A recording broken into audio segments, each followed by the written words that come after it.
สุขน้ำตาแม่ให้ผู้สุขล้นสมรสสมดังราคาเมื่อวันนี้อาจจะพาไปผู้ใส่ทองของเราให้ยืนยาวอยากจะทำสุขภาพที่เราสาวที่อยากทำเราหัวจงหัวลอกให้เสียงเกิดผู้ที่ใจให้ล้วนด้วยความที่พาเอาเกี่ยวกันเด้ออยากมีทั้งสอ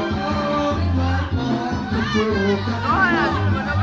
เป็นผู้รักที่เพียงแค่แน่แล้วมีความสุขสนานแค่จะทำต่อให้กับมันดวงใจสองจงยึดมั่นกับความรู้ว่าเดียวเดียวเอาเก็บมาชุมชนกันบุญอันนี้เริ่มมาแล้วผู้ชม